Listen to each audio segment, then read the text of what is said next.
The views expressed by our guests in the following video are solely the opinions of our guests and do not necessarily reflect the views and or opinions of the Ollah 7 podcast show. Viewer discretion is advised.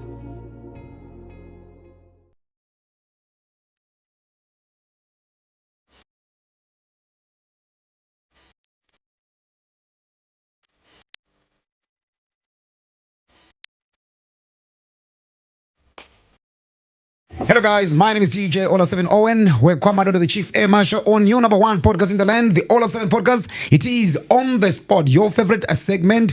And on this podcast, we tell you, we give you real stories, viral moments, and also conversations that matter. Today's guest is Promise Mkwananzi. He has been a key figure in Zimbabwean politics for nearly 2 decades now, from leading Zinasu and Tajamuka to becoming CCC spokesperson and briefly declaring himself acting president. His journey has been anything but ordinary. He has faced arrests, scandals, and also serious accusations from party disputes to ties with state agents. Some call him, a revolutionary, while others call him a political opportunist. Today, he joins us to clear the air on this and more. Welcome, my brother Promise Mkwananzi, to the show. Thank you, Brother Ollah. How are you? So much. I'm good. We've been seeing you on social media doing the rounds, whatever. I know making some noise. Yes. And It's in our DNA. It is in your DNA. We live politics. Wow. Yeah. So was it by choice or was it by default to become a politician? Well, it's by both, really. Yeah. By default, but also by choice. By choice. Yeah. It's a calling. Mm-hmm. Circumstances put you where you're supposed to. Yeah. In terms of God's purpose in your life. Mm-hmm. Yeah. Okay. Yeah. No, great. I understand. Now, let's get into it. On the 8th of July this year, you made a post that said, and I quote, "I am so proud and lucky not to be part of this current government and at all in any way or form. Where would I hide my head? I don't think there is enough sand for this level of shameless. The future is bright." Close quote. So is this admission that those who say members of the opposition who are actually in parliament right now are not a real opposition? Well, I wouldn't speak on their behalf, but I think that quotation gives a summation of my sentiments in terms of the present government and its reputation, and also what it has delivered or failed to deliver to the people of Zimbabwe. And when I look at myself and say, what would I say to the people if I was part of the mess that we see today? And that is the standpoint that I think is shared broadly among the authentic and genuine of members of the opposition. So you were referring this to the government, not the opposition? I was referring to the government. To the government. Yeah. Okay, I now I see. All right, we'll talk about this and more later on, but we want to get to know you beyond, political activism and also headlines. Tell us about your background, and maybe your upbringing. Well, I was brought up in Zombe, in Midlands. Yeah. That is where I grew up. I only started to go to the city to do my Form 6, Form 5 and 6. Oh. Yes. And from there, obviously, you then go to university. And you participate in the students' movement, which to me is actually the blast furnace of leadership, the factory of leadership. Most of the leaders that have been key in the opposition in our country are products of the Zimbabwean National Students' Union. And indeed, obviously, the others who are product of the labor movement and the ghetto youths have also brought up quite a significant number or portion of that leadership. But as far as I'm concerned, and many others, including Nelson Chamisa himself, are products of the students' movement. And there is a certain, foundation that the student movement gives you as a leader. And you'll see that even when things get tough, very few student leaders will vacillate or dither in terms of their position. It's because students movement. From there, then you joined the Youth Assembly of the then MDC, our Secretary General, Ndamboita Zinasu President, SRC president, secretary general Zinasu. Yeah. From there you go on youth secretary general, where MDC. Yeah. Uh-huh. We participated there. Then from there, obviously, we formed Tajamuka, Yeah. which many people loved so much. Yeah. Yes, and that culminates now into the invitation by President Chamisa to participate in the MDC, culminating into CCC. Okay. Yeah. Oh, I see. Yes. So, is there anything or something about your upbringing that you may point out that led you, or maybe to the direction politics? Well, apart from that, we are sons and daughters of peasant farmers. And when you get to university and you have no access to university, or the fees are going up, you know that your parents or your grandparents cannot afford. So you have to stand, to ensure that the university does not increase the fees and that the poor continue to have access to affordable education, at least, if not free education. Yeah. So by virtue of that, you find yourself at the center of the fight for academic freedoms, for example, in the country, fighting for the rights of students, poor, rich, whatever, that every child in this country must have access to an opportunity, at least, to realize their dreams through education, particularly tertiary education. Yeah. So that then, you are then located in that struggle for academic freedoms. And from there, the rest is history. I see. Yeah. So you rose to prominence during, like you said, your days at the University of Zimbabwe, when you were the Zinasu president from 2006 and 2007. Yes. A period that was both politically tense and personally risky. Yes. Some say that era of student politics was more about maneuvering for political careers than actual change. So were you genuinely fighting for students, or was this the launchpad for your own ambitions? No.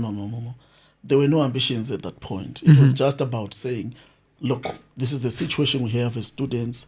We must address it. Somebody must stand up and say something on behalf of the generality of the students, not just at the UZ, but in the entire country. And because, when you become a voice in any scenario, if there is a voice that is noticeable, you then get approaches from not just the opposition, by the way, but also the ruling parties. Can we work with you? Yes. And it is now up to you to say, okay, in terms of the values and principles that I hold, I'm going to take this or that position. So in this case, were you even offered, to join ZANU-PF? Absolutely. What happens is, if you're a student leader, and I'm sure many student leaders will testify, you are approached. If you're a vibrant student leader, or a vibrant youth for that matter, political leaders will approach you to work with you, because they want influence in the university. Yes. They want influence among the youth. So then you're approached by various political players, and it's up to you to say, this is what I'm going to subscribe to. These are the people perhaps who are speaking the language that I'm speaking. And I think that I can collaborate and work with these as opposed to these. So why then did you choose to work with the MDC or the opposition instead of ZANU-PF? Well, first and foremost, from my background, my family have never been ZANU-PF. They've always been against. ZANU-PF. My grandparents were ZAPU. Okay. So that is the starting point. Then secondly, when we joined Zinasu, already there were leaders who had been in Zinasu were now in the party. From Lenmo Jongwe, Nelson Chamisa, Job Scala, and others. And thirdly, the language we were speaking, which was the language of academic freedoms, was resonating with the language that Morgan Tsvangirai was speaking. He was speaking and standing on behalf of the poor and saying that this country must, share the cake more widely. People must have access to education. Employees must get better working conditions, and so on and so on. So we felt that he was speaking the language that we're speaking, and the ruling party wasn't listening. If anything, they were sending out tear gases, sending out the police to arrest us several times. We've been arrested as student leaders. I see many people getting arrested now, and it's fashionable. We were arrested many, many years ago for this cause that we stand for to this day. So to us, this is not opportunism. This is not a child's play. We have a cause and an objective that we have stood for many years, and what we will continue to stand for. So there was that, convergence of issues between the party led by Morgan Tsvangirai then, now by President Chamisa, and us as students. And naturally, the relationship began. Now, I want to understand, what is it that university environment, that shaped you or inspired such a strong political, consciousness? Well, the university is an arena of intellect. Some say it is the voice of the voiceless. It is where, enlightenment begins. When you're in Form 5, Form 6, you begin to, be aware of certain things. But when we get to university, I think that is the highest arena of intellectualism. And you meet, inspirational people, ideologues, yes. They're teaching you Roman Dutch history. They're teaching you, a lot about the revolution. Yeah. James Makamba, then John Makamba, then and others who were at the university lecturers and student leaders of the time who were also highly intellectual, who understood and could articulate the issues in ways that maybe perhaps I may never have been exposed to while in Jombe.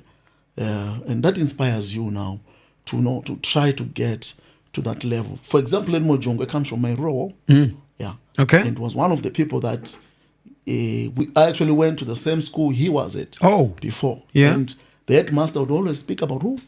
Lenmo Jongwe. So he became an inspirational figure before I even knew him. And then when you get to university, there are many others who were inspirational. Some were not in politics, in the extreme way, in the open way, but were very intellectual, very revolutionary, and who understand and who support the cause for a more democratic and more prosperous Zimbabwe. Great. So you were expelled, from the University of Zimbabwe for leading students' protests. Yes. A moment that clearly shaped your political path. Yeah. Can you take us back to that time?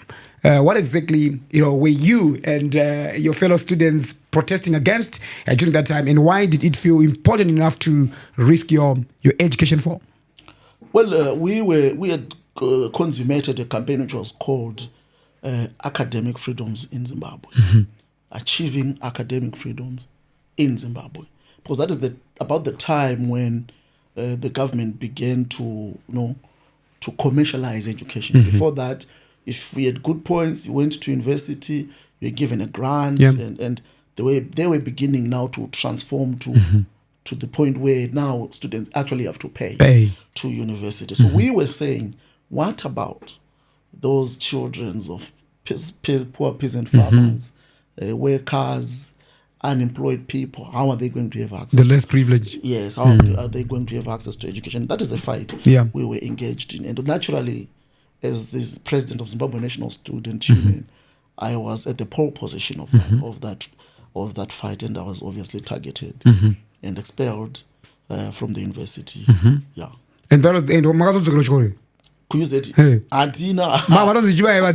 Takata blacklist or persona non grata. But we as the students leaders, we had to find other solutions. Yeah. And create other opportunities for ourselves, which is a legacy that I'm proud of. Yeah. Because we have made sure that whoever gets expelled from university at least must find a soft landing somewhere or an alternative form of education. And I must state that it is very wrong to expel student leaders. I know that already there are some who have been suspended now and so on and so on. It's not a good legacy for our country. We cannot be operating the same way Smith was operating. If there are issues with the students, the relevant authorities must be able to interface and we'll question the students until they come to a solution. Not whenever students are protesting, peaceful protests for that matter, about something, the only solution is to expel them. I don't think that must be stopped. So which other way or which other means do you think must be used? Well, if students have got issues, the principal authority in that institution must be able to interface with them. And if there is a deadlock, they can always go up to the minister or even to the president. Yeah. The president says he's the chancellor of all universities. It means that he must give an ear to students, and so that at least there must be extreme circumstances. Maybe he went to the extremes. But just a peaceful protest, people holding placards, alerting the authorities about a particular issue, and the default reaction is to expel them. I think that is the highest order of injustice and the most regrettable thing in a free Zimbabwe. After being, expelled from UZ, you still managed to further your education abroad in Netherlands, earning a degree and a master's. That's not a small feat, especially under such circumstances. How did you manage that, transition? Who supported or sponsored your studies? Well, what happened was that at that time, I think we had the highest number of expulsions in the country. Yeah. And we sat down as the students' movement. We had another sister organization, which was called the Student Solidarity Trust. And we said, look, the victimization is too much. We're losing the best through expulsions and suspensions. Yeah. What do we do? So we then started to interface with various countries. And fortunately, the Netherlands had a program they were running for expelled students, not just in Zimbabwe, but also in other countries. That were facing similar problems. And through that process, we were then able to secure 30 scholarships for Zimbabwe, in which we then identified deserving student activists that had been expelled or suspended or unable to continue. When you say deserving, what is the criteria? How do they say this one is deserving?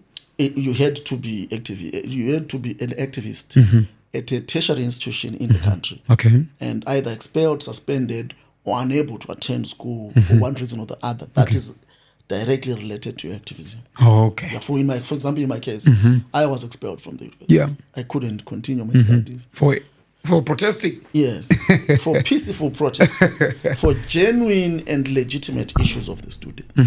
You see, and then I qualified. And then the others were also under similar circumstances. Okay, so the Netherlands was sponsoring everything? The Netherlands was sponsoring everything. Okay. Yeah. So you went on to pursue a degree in political science and international relations, and later a master's in international development studies abroad. Yes. So how did that academic journey outside Zimbabwe influence your political thinking and your approach to leadership back home? Well, first and foremost, you become exposed to a totally different culture. The Netherlands, for example, is regarded as one of the most liberal countries in the world. They were the first to decriminalize marijuana. They were the first to decriminalize or to recognize commercial sex workers and so on and so forth. Yeah. So that kind of liberalism, in one way or the other, it impacts you. And you're living in a developed country. You see what is possible. You see how they're running their country. You see how things can be improved in your own country. Yeah. Not that, you see, when I speak like this, someone will start to say, they are puppets of... No. That is not the case. Chinhu chakanaka, Ollah. Yeah. Mkaka urungu. True. Ukaona kuti chinhu chakanaka. You can emulate good things. Yeah. So when I came back, I had that hope, say, no, we can make Zimbabwe a better country. Others are doing it. I used to read about Robert Mugabe. When he came from Ghana, he was inspired by the revolution and the freedom that he witnessed and experienced in Ghana. And when he came to Zimbabwe, he had the determination and motivation to contribute positively towards the freedom and independence of Zimbabwe. It's more or less the same. Where you're coming from a better place and you think you have certain ideas that can assist in ensuring that Zimbabwe becomes a better country. Because all we want, and there's been a misconception for many years about what our objectives are, there is no opposition leader, including Chamisa himself, who does not want Zimbabwe to succeed. We want Zimbabwe to succeed more than perhaps what ZANU-PF wants. And we probably love Zimbabwe more than they do. But the difference is on how to achieve that great Zimbabwe for everyone. They have their own ways, we have our own. And unfortunately, they are not tolerant enough to listen to our side, to listen to our ideas, and to consider them. A smart leader, if you get a good idea from the opposition, you must be able to take it up and implement it so that Zimbabwe becomes better, so that the people of Zimbabwe are uplifted. Yeah? That's all. But when you say they should be listening to your ideas, yes, what channels are you using, to then communicate your ideas with these guys, or share your ideas with them?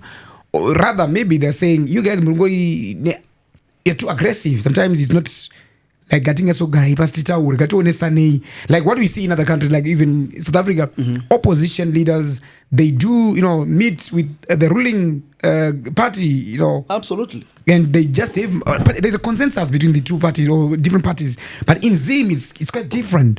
Why is that so? It's because of the ruling party. That's why it's different, because if you look at the attempt by Mr. Mnangagwa to decimate Nelson Chamisa's party, it speaks to the levels of intolerance to an opposing and divergent views.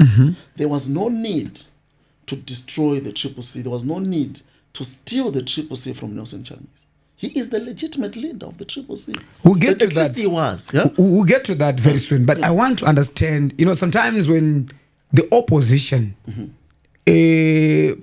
power, like the control, right now I'm sure you can also you can also agree with it. So mama get power akadambuka after the Chabangu thing and what else. But background but you guys, even you ruling party yacho, but you guys my tree enyu anekanika kurwisana.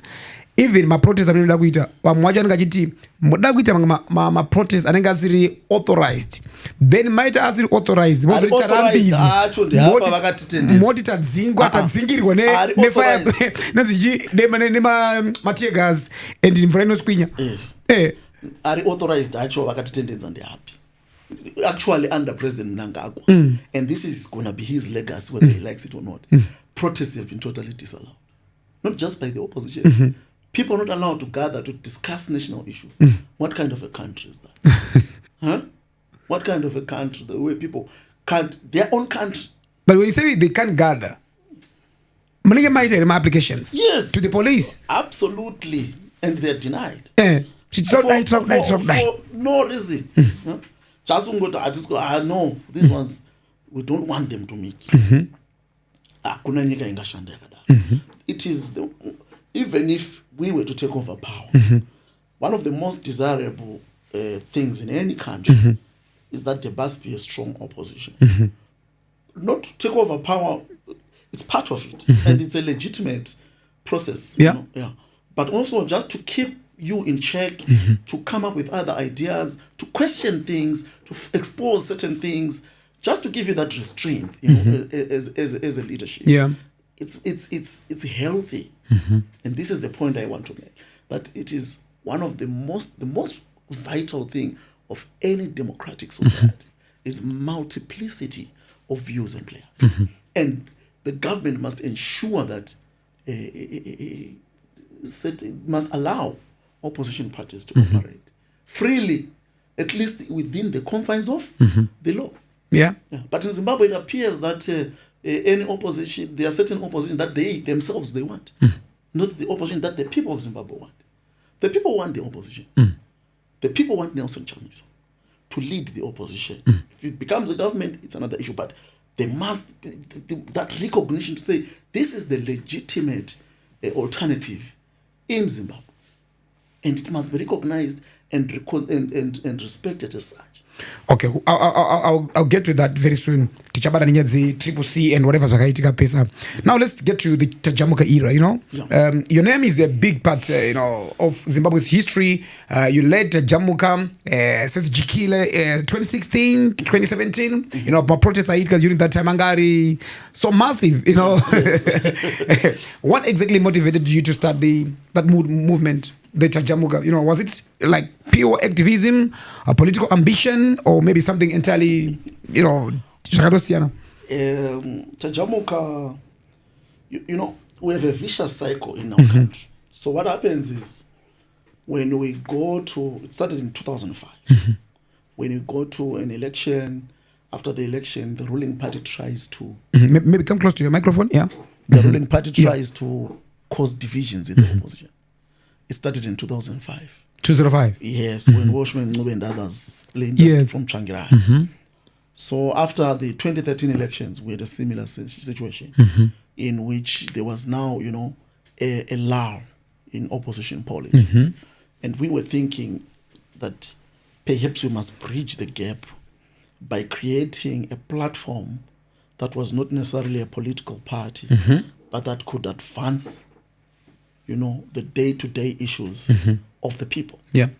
And then we came together as young people. Then I was still in the youth. Yeah. And said, look, let's come up with an action-oriented a social movement or campaign or platform that we are going to use between now and the next election. And we then created Tajamuka, which was a conglomeration of various youth groups coming together from different sectors, converging under the umbrella banner of Tajamuka. And I was his chief spokesperson. Okay. And who was the leader? it had no leader. Okay. It had no leader. It was a flat system. So it had. I was the head of communications, for example. We had head of coordination, head of mobilization, head of finance and administration, head of legal and welfare because our people were now getting arrested. Oh yes. And head of finance and fundraising. So those heads were like the leaders, the core leaders. But within the communications committee, I also had other people. If I get arrested, someone else will take over. Someone will come up and become the chief spokesperson. Yeah. If they get arrested, the same. So that is how it was structured. At its peak, Tajamuka had resources, visibility, and also it mobilized thousands. And I'm glad that you mentioned that you've got, chief coordinator and then, whatever, in charge of mobilization, legal, and the finance. But it's never, been fully cleared, who was financing the movement. So can you just maybe be honest with us, Zimbabweans? We want to know, Guti, who was bankrolling Tajamuka? It was the citizens of Zimbabwe. How? If you want, was there a fundraising platform? No. Probably it wasn't public. No, it was public. It was, we just say, this is the campaign, we're running this campaign, well wishers come forth and assist. And the large part of it was never funded financially.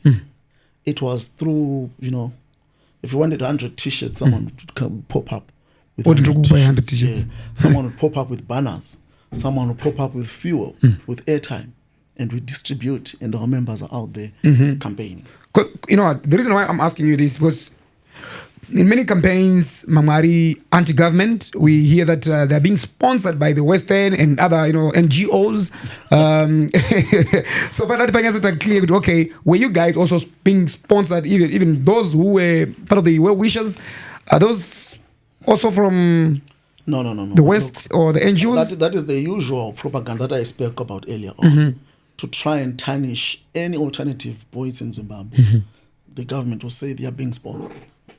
And I think it's an insult to the people of Zimbabwe. So if you come up with an idea, that Zimbabweans, other than those in ZANU-PF, cannot come up with ideas or visions for this country unless they are sponsored and those visions are authored by an external actor. I don't think that is fair. Yeah. Zimbabwe is a country of highly intelligent and smart people. And we have people who are capable. We have seen Zimbabweans doing outstanding things all over the world at their own volition and initiative, not being sponsored by anybody.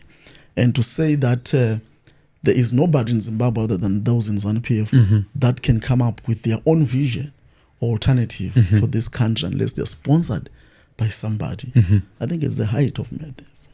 Tajamuka was bold, dramatic and got people's attention. Yes. But when the smoke cleared, my brother, the system remained intact.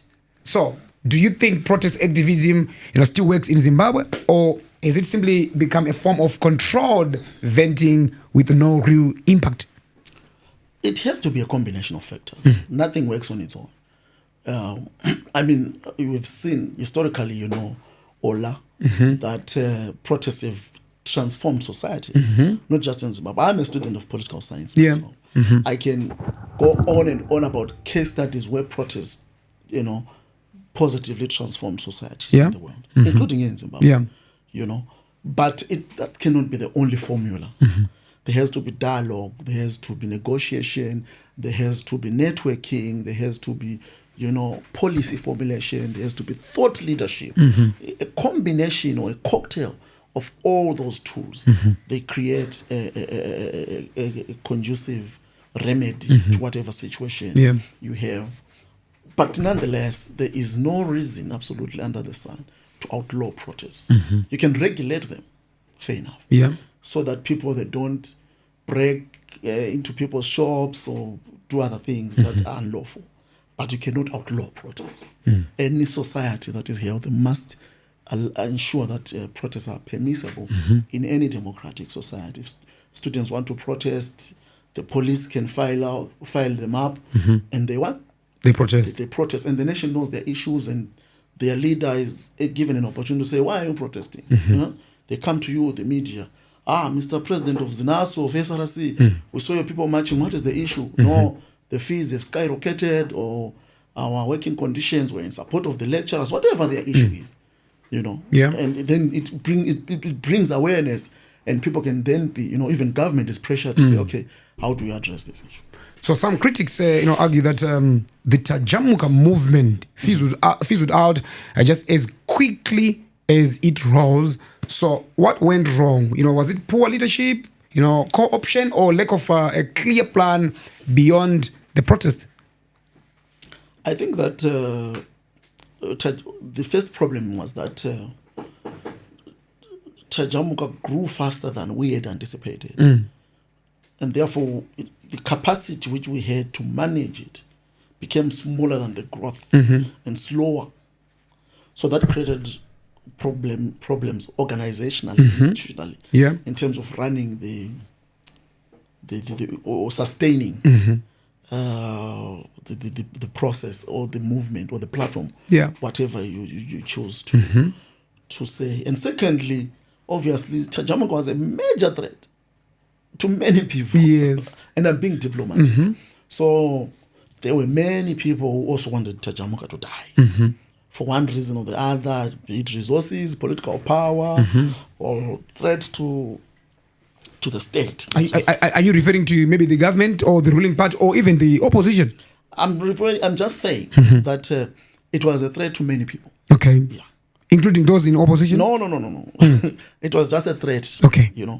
And people were, because it started to become more attractive than certain other established organizations, and there were also other issues there. Yeah. So that was also the problem. Then obviously, I know that one of the spark to the destruction of Tajamuka was then the accusations which were laid against me by some lady who was in the US since disappeared. Even on social media or anywhere, there's nowhere to be found. Yes. Who accused me of mishandling certain funds, which was coming up with this ridiculous figure that I had stolen or taken, and so on and so forth. Maribi. Iwe yacho mains makatora mafigures ndakazokura but mari zvakafamba sei makaisa bibhegi but my wishes that even probably that lady you are referring to she's part of the well wishes but alozoti mari yedu yakaenda kupi. Yes. Now iripo ndekuti I said earlier on that Tajamuka was hardly funded financially. Yeah. Yes, the way people would come up with nominal figures. Yes. Exactly. But the large chunk of it was always in kind, including her support. It was mainly hundreds of t-shirts, laptops, and a car. She actually donated a car. Oh, wow. Yes. And she specifically said that the car must come to me. Yeah, I think she mentioned the car. And it's there, it's like come to you like as your personal vehicle? No. Or as for the project? She said what happened was so she called me.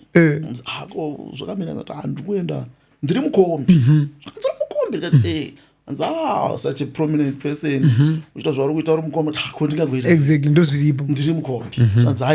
I must get you a car. I never asked for the car. I only mentioned to her, but I cannot talk now because Tajamuka is very sensitive. Exactly.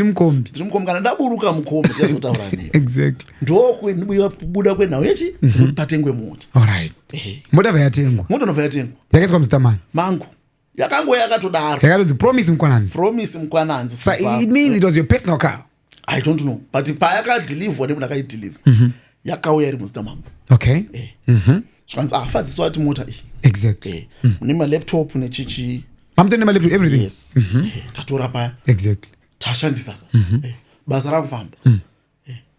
But as the movement grew and we started having problems now because iya kanga ne direction yakanga ida kuti movement ito. Aida kutora direction EP. Zvakewo zvanengana ma wild ideas anengana nawo ari kwa. Maybe try to manzwe we can share them. It was just, dai maita ayo zviri pa ground azvitendedzi kuti tizvo. Exactly. We think we should do this. We should do this. Komadi kudai madi ayo. Yes, zvinenge zvitawo zvanenge ataura we take it up. Singaita azviti. Because we are the ones who are on the ground. So do you think she was now becoming control of take control of the movement? No, not take control, but just she had her own wild ideas. Yeah. Munhu ari kuAmerica akagara ikoko batiti. So anenge akangomuka afunga dai. So we have to discuss, and also it has then to go through the committees. Exactly. Can it work patiri in terms of the broader strategy of our objectives? Is it feasible? Yeah. And so she started getting frustrated. Then she burst out. Which was, caused a lot of problems within Tajamuka. Even my colleagues are not thinking maybe ndakapuwa mari. Exactly. Awaitadza kuzvigaya because already patoya mota futika itori Mr. Menu. But itori Mr. Menu. Aiwa kaisa nambaka yangu kaini. Indangotaura ndiri mukombi. Exactly. Uyatenga mota andipa sandaiva raita sei. But that was the conversation between the two of you, So it will be your word against your fellow, colleagues to say, guys, exactly. The problem then began that my colleagues actually thought what I had been given. Exactly. Because I already so I had to sit down with them and say, my comrades.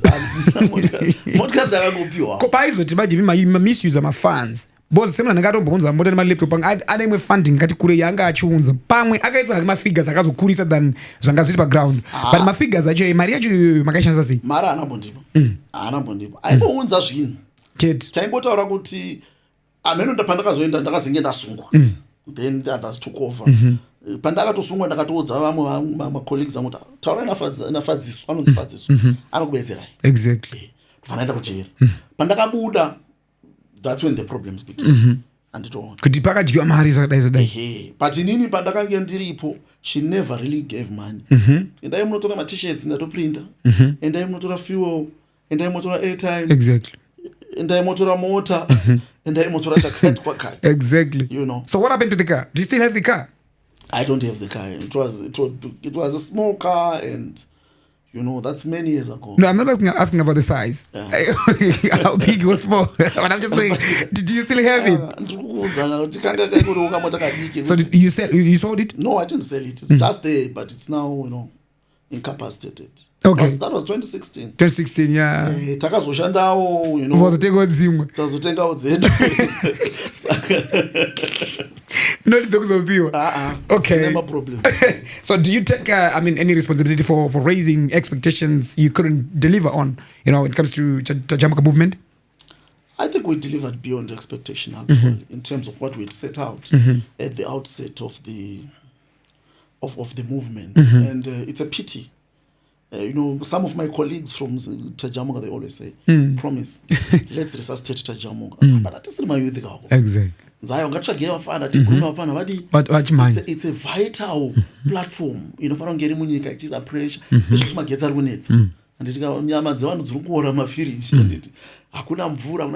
Those are the issues that platforms like Tajamuka can articulate without really, being accused of trying to seize power. But during, that period of Tajamuka, do you believe it really changed anything in Zimbabwe, or did it just stay emotions without results? I think it contributed a lot in terms of, everybody knows about Tajamuka. Even a child who was 1 year old, they've been told about it. So it's a legacy of impact that was achieved, together with this flag and others at the time. Just giving Zimbabweans a new sense of hope and a new sense of voice, that their issues are being articulated and articulated from a space where it's not about political power, but it's just about, that government must resolve certain, basic, fundamental issues of the people. So do you believe the Zimbabwean youth, still trust movements like Tajamuka, especially after the financial scandals and, unmet expectations? Or did you unintentionally contribute to the public's growing political apathy? I think that we actually contributed more towards growing public participation, citizen participation. Because you see, unlike political, it's very hard to participate in a political party. Yeah. But it's easy. It was easy to participate in Tajamuka or in this flag. Yes. Susu would say, someone would call from Ghana and say, we want Tajamuka this side with these issues. We'll say, look, my brother or my sister, you are Tajamuka kwa urikoko. Ito Jamuka urikoko. There's no bureaucracy, there's no red tape, there's no formality. Yeah. So people were given a voice and they could just put their banner, we are Tajamuka with these issues, and the nation listens. Yes. And that connectivity across the issues and the regions was very important for us. Yeah. You were arrested on charges related to incitement to commit public violence for the Tajamuka movement. Can you just walk us through how that arrest happened? Was it a dramatic showdown with police, or did you surrender peacefully? I was arrested 3 times under Tajamuka. Once I surrendered myself peacefully, and it was a mistake because I thought if I surrender myself peacefully, I'm going to be given bail, and the police, I'm cooperating. I wasn't. Yeah. I was treated like a criminal. So I said, next time I'm not going on my own. They want me, they will come where they will find me. Exactly. Yeah. So the second and the third arrests were a bit dramatic. Yeah. Very dramatic. One of them was at the media center, and I was in the middle of addressing a press conference. Yes, and riots came, and I still have the pictures there on social media. Men handled me and took me to the police station. So during your time in prison, what was your experience like? Were you treated fairly, or did you face intimidation and harsh conditions like many political detainees in Zimbabwe report? Well, prison is not a pleasant place to be. That's what I can tell you. I've been there many times. But it's not a place Jairika. It's very hard. The hardest thing in imprisonment is just the confinement of your freedom. You're confined to this place. You can't move. It's very painful. Not to talk about the food, the conditions, the harassment, and so on and so forth. Just the denial of your freedom.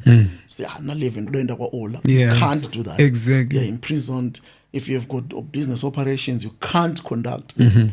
You can't be with your family. You can't be with your wife. True. And so on and so forth.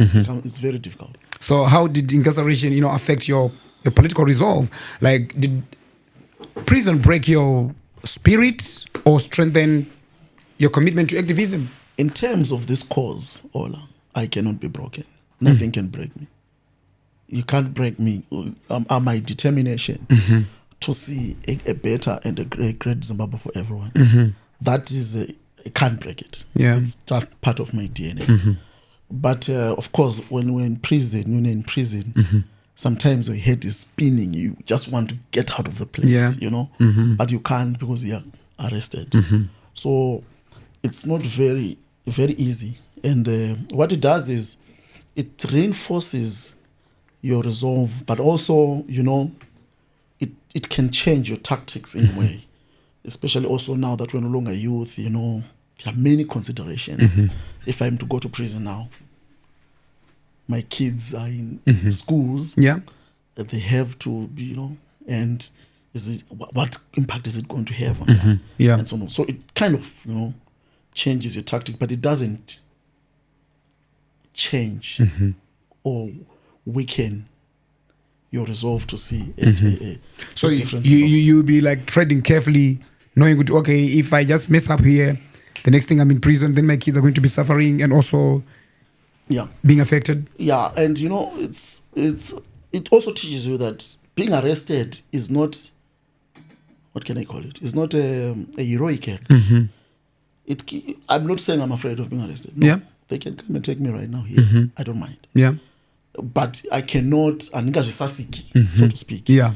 Just, throw myself in prison for no reason. If we say, okay, we've resolved, this is what we're going to do, and it's a serious national collective resolution, we have resolved to confront this regime, we are going to lead from the front, I will be there with the others. Okay. Yes. So now let's talk about the 2023. In August 2023, shortly after your appointment as CCC spokesperson, replacing Fadzai Mahere, suspected state security agents disrupted your press briefing and reportedly tried to detain you. What exactly happened that day? Do you remember? I remember. Okay, tell us, what will happen? Do you know them, or do you know why they tried to arrest you? They said that they had a warrant of arrest against me, which was a lie. What I suspect is that once I was appointed, with my reputation, they thought, there's going to be chaos in the country. So we need to get this guy, Yeah. But they had no basis of arresting me. So they manufactured a fake warrant of arrest and said, we have a warrant of, we've been looking for you. Said, you've been looking for me, I've been here all this time. And they wanted to arrest me. I said, no, you can't arrest me. I didn't want to be arrested because I knew that if I'm arrested, I will not be able to execute the task which I'd been given by President Chamisa, which is to speak on behalf of the party. But also that if I'm arrested on the basis of a fake warrant of arrest, I'm going to stay in prison for a long time. So we actually literally resisted the arrest and ensured that I'm not arrested in that particular time until my lawyers are able to attend to the issue. And we knew that there was no warrant of arrest. It was a lie. Yes. And then they became dramatic later on, saying we've got a 1,000 ransom for whoever catches him. It was just trying to stifle my ability to operate, in my new task as spokesperson of the party. Some were saying it was staged, during that time when it was like on camera. Yes. Remember? Some were saying, this look, staged. These guys are maybe trying to make things up. I mean, was it real? No. Look, people will always say what they want on Twitter and so on and so forth. If you're a leader, get used to that. I don't care what people say on Twitter. As long as I know that I'm doing the right thing in terms of the task that is at hand. But was it real? It was real. It was real. And that guy has gone on to arrest several other people, He's going to court there, picking up activists across the country, arresting them. And to play my video in court, said, are you the guy who was trying to harass from Mkwananzi at a press conference? And he said he didn't know me and so on. So it was real. And the guy is real, is there. And he's busy persecuting and harassing perceived opposition activists. Promise, you stepped into the role of CCC spokesperson at a time when hope was high. Yes. During that time, Zimbabweans had just come from an emotionally charged election where CCC promised real and radical change. Change that many believed in. But after the election, the change did not come. As spokesperson, how did you navigate the public's disappointment, and also what do you say to Zimbabweans who feel betrayed or misled? I don't know. It's very easy to apportion blame to us as the then leadership of the CCC. But clearly, the person who's responsible for the decimation of the opposition is Mr. Mnangagwa. No, why then do you have to put the blame on someone else when you have ndimurumba menyu mumba menyu mimi makarongekere before tataura kuti baba wepa next door vari kuya kuzotidaiso panapa mumba menyu mimi mamune order here. Let us suppose that muna order. Let's suppose, which is not the case, but let's suppose that muna order. Yeah. Does that give my neighbor the right to come and put order in my house? When there's no order, someone will come. From where? Someone from unoziva kwedu takora chinzi vana vafana vachirwa apa unofanira kutopindira fight kuti either kuwina kunari kuwina wacho kana kunari kuluza kuti stop this or no rowa wese. Ini ndine musha wangu apa, right, iwe une wako. Anditi kana musha mune violence kainobatwa nevanhu. Stop violence. Stop was this. there violence In your political party? There was no violence, but I think people were not, it was actually some of us get frustrated because President Chamisa is a man of peace. He would tell you to promise that otherwise just take some means to restore order. You understand? President Chamisa doesn't want that. So you cannot say there was violence, because the father in this house is a man of peace. He's a man of God. So there was peace. There was peace. So why would another father from another house come opinda otora mwana muno mumba omuntu ndo baba panapa? But kana makanyatsovala madoo enyumba menyu zvakanaka, baba panexo lopinda sei mama sina kuvala madoo akapoya aiwa nepai iwo at your house kanzwa kuti iwewe Ollah warobewa nasi ndotanga kuti anga usina kuvala doo aiwa apa robbery aina kuyazoitika robbery in your case this is daylight robbery of a political party. Literally, my brother. but we had people invading our house, breaking windows, getting inside to rob us. But do you believe Zimbabweans believe your story? They do. Zimbabweans, they're like, you guys, mom's not going to. Let me tell you, you were not organized. Let me tell you something. There is a narrative on Twitter which is totally divorced from the narrative on the ground. Okay. Yeah. Which one? People on Twitter, they say whatever they want, and which is also good. Yeah. And I'm not saying we disregard feedback from Twitter, but that's not the only feedback. We also, consider feedback from the broader masses of our people who are not participating on Twitter. And I meet people on a daily basis, and they will talk about these issues. People are heartbroken. Yeah. And people know that some of our erstwhile colleagues were used by ZANU-PF to destabilize our party, and which led to President Chamisa and some of us leaving it and say, okay, yeah, party yenyu triple CG2. It's suta kuita zvatirikuita. Saka mumba makapinda nyoka munotisa mbai. Tunoita sei mumba makapinda nyoka tosiya imba yedu here neproperty rumba toti amana hatitize yedu tosiya umwe vana vari mumba apa muri kubvira kati toita sei property yedu nyoka property yedu yese tinayo. Our main asset are the people of Zimbabwe. And the people of Zimbabwe cannot be stolen. Azviti. Your property yenyu. Munogona kuba zita reparty, you can steal some few people in the party and go with them and lie to yourselves that tazogona pazvamagona. But in hindsight, Promise, do you think Triple C had a clear post-election plan, or were you caught off guard by the outcome? No. We had a clear plan, including to go to a convention. December 2023, we were supposed to go to a national convention to fully constitute our party. Remember that Triple C was formed in September 2022, and there was no time for many things. Yeah. We were already into an election mode. And President Chamisa said, let's go into an election, then we'll reconvene after what? After the election. And, fully constitute ourselves. Yeah. And before that happened, ZANU-PF had struck board members, and asked them to do something and supported them. So somehow we admitted to be caught off guard. I'm twisting. No, we're not. Including I'm twisting the judiciary to legitimize the robbery. Yeah. So you were caught off guard somehow. Not caught off guard. Because you were not ready for this. For whatever that then happened to your party, you were not ready for this. My brother, there is nobody who's ever ready for a robbery. I gave you an example. If someone comes and robs your house, and we say, Anga's now Varama Windy, that's not correct. This person is not supposed to be at your place in the first place. Yeah. And when a robber comes, I don't want to talk on fake because you're not expecting them. Yeah. You think you're at your house, you're doing your own thing, isn't it? These guys, they were just not supposed to interfere with the politics of the opposition. And this point must be made very clear that the biggest mistake that Mr. Mnangagwa made was to interfere in the opposition and try to impose the leaders of his own choice to say these are the leaders of the opposition and giving them recognition in parliament and in courts to say Chabangu is now the leader of the opposition. It's not true. Did he say that? It will never be. Did he clearly say that? Who? Or the president, President Mnangagwa, did he say Chabangu is now the leader of the... He doesn't have to say it. Yeah. But we know. You know. How? We are. How do you know? So he thinks he's the only one with intelligence.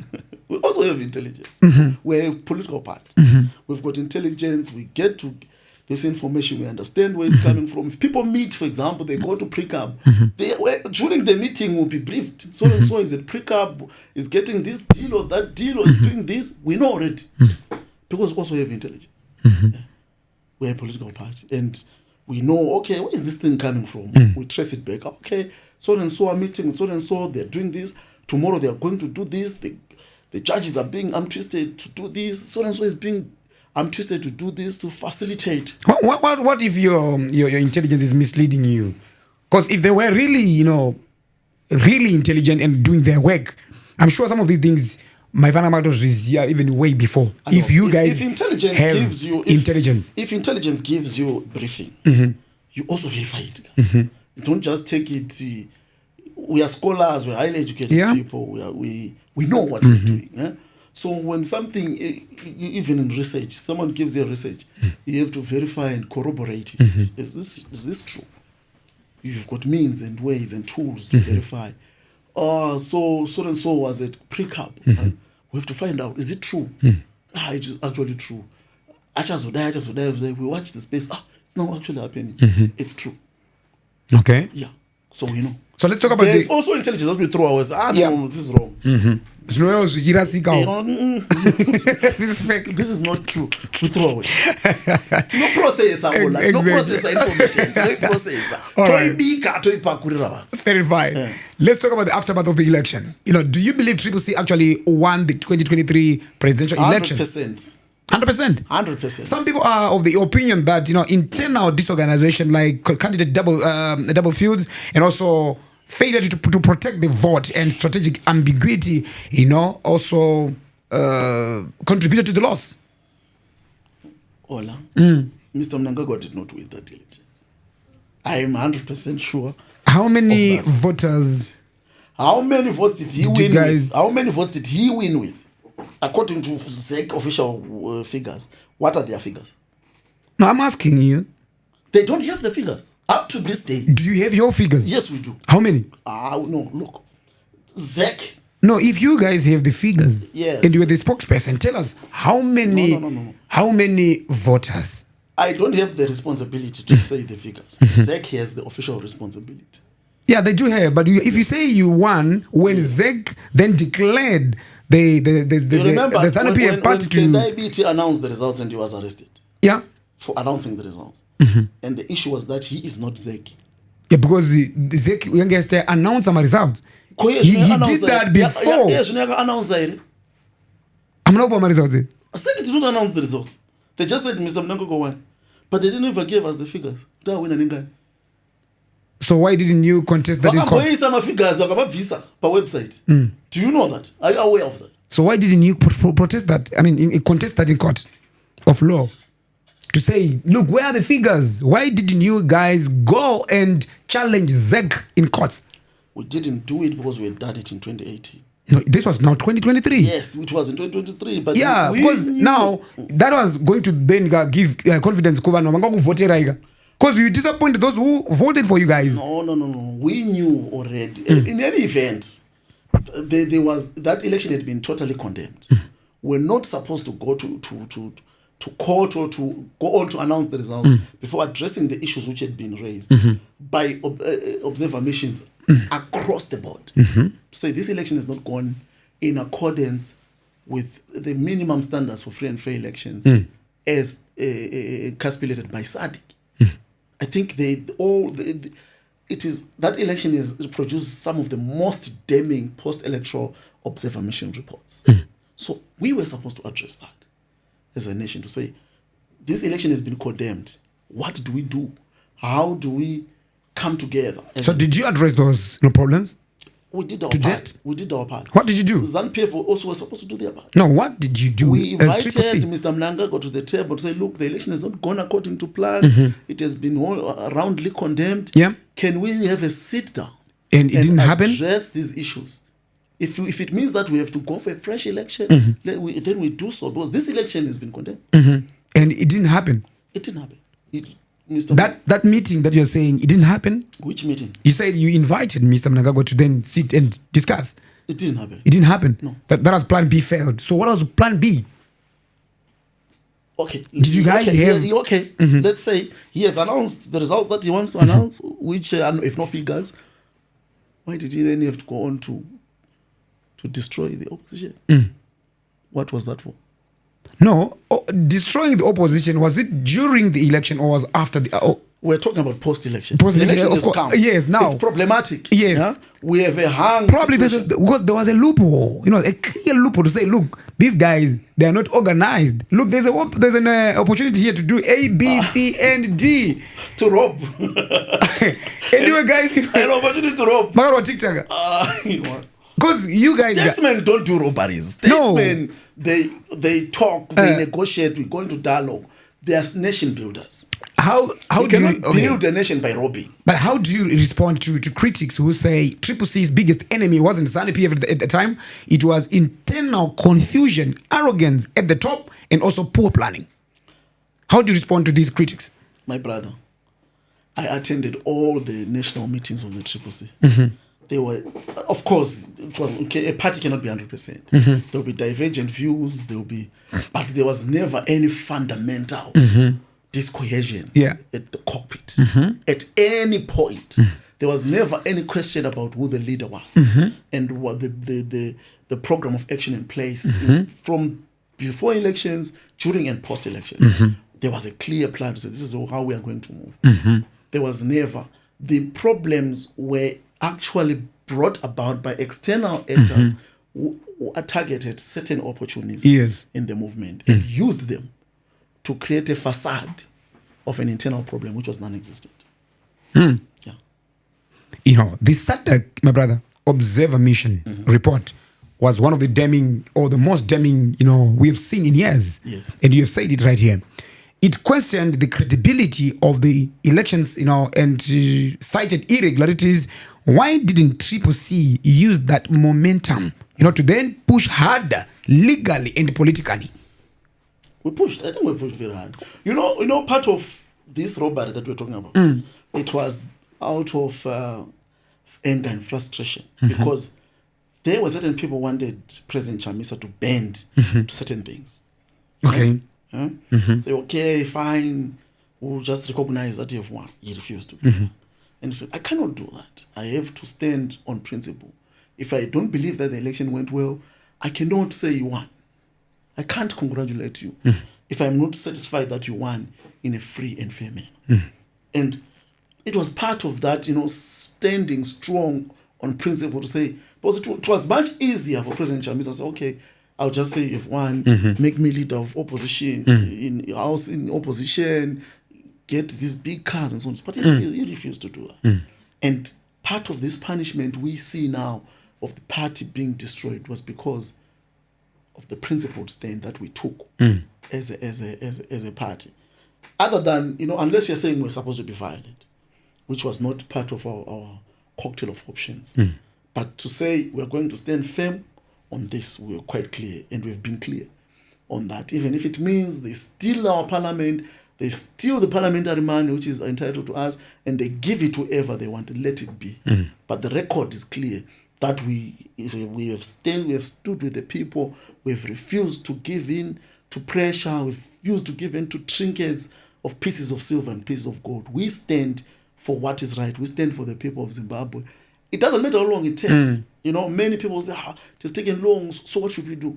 Should we, you say, how it's taking long, now we surrender ourselves to ZANU-PF? We will not do that. Many Zimbabweans were waiting for leadership direction, action, and a plan. But CCC went silent. No court case, no real mass action, no alternative roadmap. Do you accept that the party left its supporters hanging in the most critical moment? No. We did all the court cases, you know that. We challenged Chabang in court, but the court decisions had become predictable because the courts had also been up-twisted to facilitate the recognition of Chabang in Parliament. And once we saw that we had exhausted all the options available in a democratic society to resolve this, that's when President Chamisa said, I'm now leaving. You can have the CCC. We are going to do something else. And obviously, some of us who are his allies, naturally, we also deserted it. So in retrospect, what would you promise Mkwananzi have done differently, in the immediate aftermath of the election?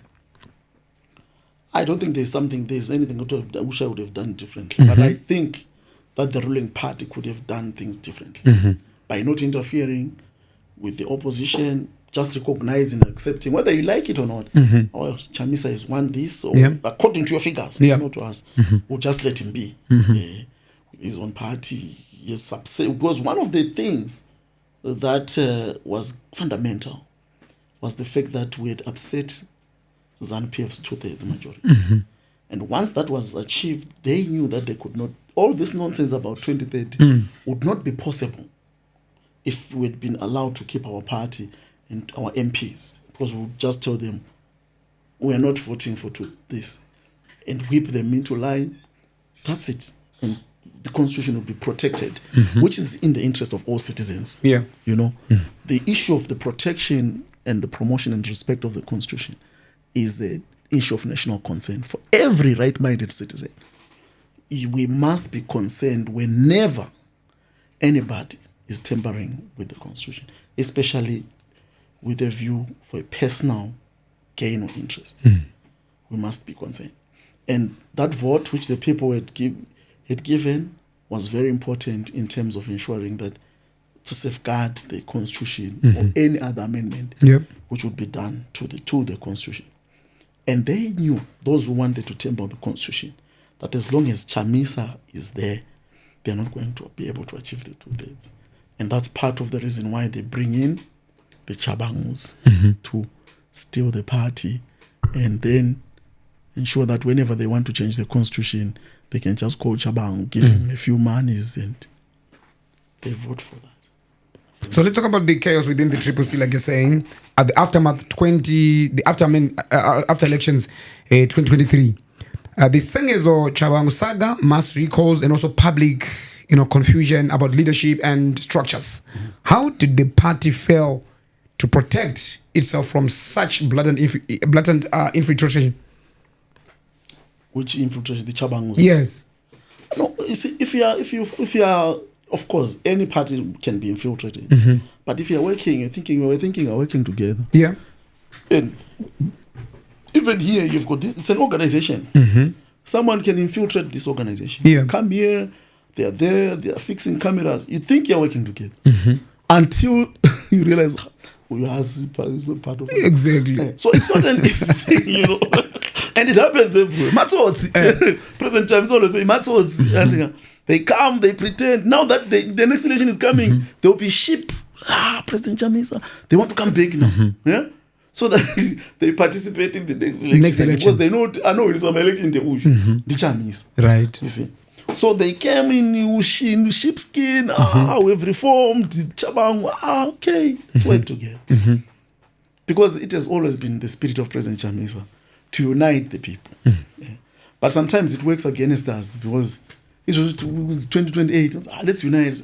President, we cannot continue to unite with the same people that we know. It becomes a vicious cycle. So what could we have done? These people, they came, we're now one, we're good, let's move. We moved with them to the end. Only in the end. So if Chabang comes and say, guys, start reformable, are you going to accept back? No. Or even those who are in parliament, are you going to accept them back? Look, my view, this is not the party view, is that we would rather go on our own. If we win with President Chamisa. If we lose, we lose. This thing of grouping up a whole bunch of people and saying we've united is a facade. We've seen it over here. It sounds good, you know, unity, coalition, all these big words. They sound very good, but they bring a lot of problems. And they bring back problematic figures. And those problematic figures, after elections, they always, stab us at the back. Yeah. So Senator Chabangu acted with confidence, recalling MPs, controlling parliamentary communication, and also even participating in the by-elections. How was the party, how was that possible if CCC was truly organized and united? Where was your leadership during this time? You remember that when Wanachba and Austalos were recalled, we tried to fill them back. They were going to win. The courts blocked them. Do you know that? I remember the case. Yes, they were barred from participating, and Chabang's candidates were allowed to participate. Yeah. So what could we have done in that scenario? How organized were we supposed to be? Okay, the Ostolos have been recalled, Chiba have been recalled. We are fielding you back. The court says no.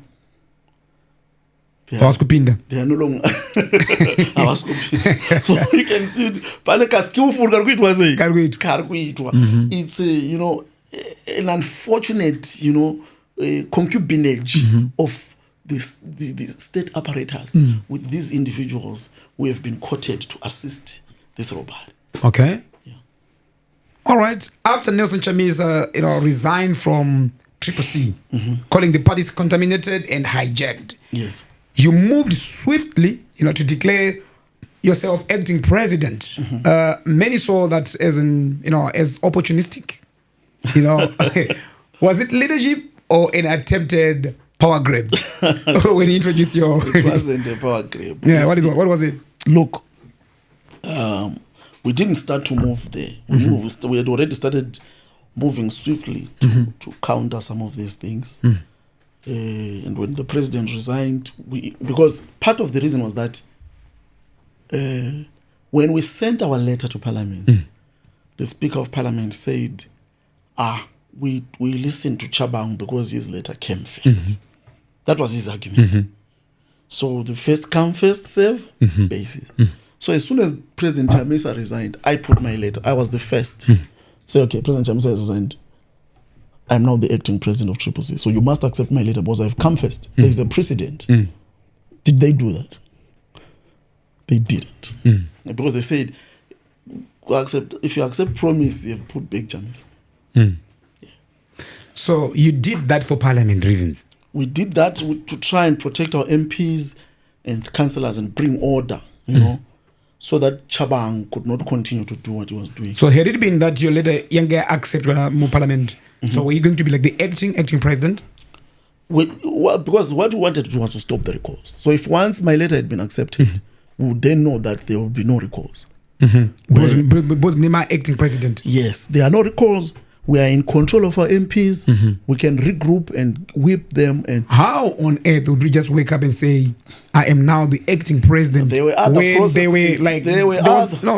You had vice president, which is supposed to assume power from. No. Yeah, there are other processes that had already taken place, which led to that, which I am not at liberty to discuss. So, which confirms disorganization? No. It's not disorganization. It's actually organization. Being organized does not mean that you must expose yourself to everything. That's not being organized. No, because if you call yourself like my citizens and my assets, if my assets the prominence amuka apa chigaro chehushe agadzwa nani moti tine zvatiri kuzviita guys, look, is this strategic? Continue. People underestimate citizens. Citizens know. They know their leaders. If you call for a congress today, people will select leaders, and it will show how they actually know. Which people are you talking about? It's talking about tokera kugeto and mugeto if even as a media practitioner ndotobvawo kuti kuwana ndigari mumedia tokera kuwana you ask people they say guys we don't even know. We ask even your councillors they say wanguka gati with this background. You ask even your some of the MPs the record one and also those who are in parliament they say wangu they don't know what it's a mess. Because, you know, that's why I said that we need to process information. Yeah, and it's not all information that must be. If you are Kudara, we used to joke or say if you're a spokesperson, no one about this we don't know the good Chamisa Vakaiswa Papa Nevan. Imima mna you declared yourself the president. Vakariza hawana kubviswa nevanhu ndosaka vanhu vakadisappointika kana vachamisa vakaiswa nevanhu Chabang vakaiswa nani Chabang zvinozikana kuti Chabang akamukatira ndazviisa zvamuri kuchallenge inini kanditika saka iwewe uri kutedzera Chabang here aiwa isister inini ndaikava gap kare mukuru aiwa unokava sei paina vice president upi papasina vice president upi always when you want to vice president ati vanga vaenda here kuparliament ko vanhu vanga vaenda kupi uko anditi so Amaraka, Komaikore. She was there. Is the vice president. Look. Koma, ndo wakadai wapinda kapanyanga Maikore. Makawashore Maikore. Hapana munhu akashorwa. Chipinda isto kusupporta Maikore muripo. Why was that happen? Hapana munhu akashorwa kana kuti munhu akatarisirwa pasi. Right. Ndakudza kuti the strategy was. I cannot reveal the rest of it. But the part that I want you to understand was that Chabang had sent his letter and tikazotumira isusu mdenda kati I have accepted Chabang's letter because it came first yeah, right. So when President Chamisa resigns we had a strategic need to act fast and put our letter first. Say on the basis of a precedent waka accepted Chabang ndo yakatanga kuya. In this case our letter has come first because wakazoendesa yavo Monday so mama 20s Friday yacho tata 20s tsamba vakachemanza vatoendesa chicho so you must accept us. Monday kwakazoenda imo but it was too late because ameno kwayakabva but mutimuzima you guys so isisu but we had already fulfilled satisfied the first come first serve basis. But if you were advocate Mudenda what were you going to do like Monday you are receiving this letter, Friday you are receiving this letter. I was going to do what I did last time. But what do you think you guys because of kuti wanna apaya this, apaya that? Like what if Parliament I should understand that if you purchase what more the citizens but recently Mkwananzi, do you believe Nelson Chamisa abandoned the struggle too easily or do you understand why he chose to walk away so quick? I think you read excerpts from his letter. You have the full letter of President Chamisa. It was very clear. I have left CCC. I have not abandoned you. When saying you, meaning the citizens. The citizens. Yeah. I have not abandoned you. I will never abandon you. Okay. Yeah. From 2023 to date, Vachamisa vari kuonekwa pa Twitter. Or on X ndipo vari kupostawo here and there. Vanhu havasi kuziva kuti kune bato idzva here movement here pakambonzi blue vakati taura zveblue vanhu vakataura even some my loyalists vakangorofekawo blue then now they also vachafika blue okay there should be a movement coming so everyone is confused havana kuabandona vanhu but if mubereki alright akasiya achiti hana kuabandona vana but haasi kuvapa chikafu vana ivo haasi kutaura navo pafondi mwanangu do you know what izviri tadai kana ndiri rwendo ndiri kubva kubedbring ndamuchivhu mwanangu mwana anofungei kona guys akudza kuti vana vazopiwa chikafu ndiani aiwa vana vacho mukutaura navo sei mukutaura navo sei tine ways and means of communication. Right, what if Ollah here I'm one of your your members say CCC ndiri citizen we CCC ina ndisikuziya zvamutaura kuti mune maways amushasa ndapasina kusvika kuna Ollah alright amaways aripo we've got ways and means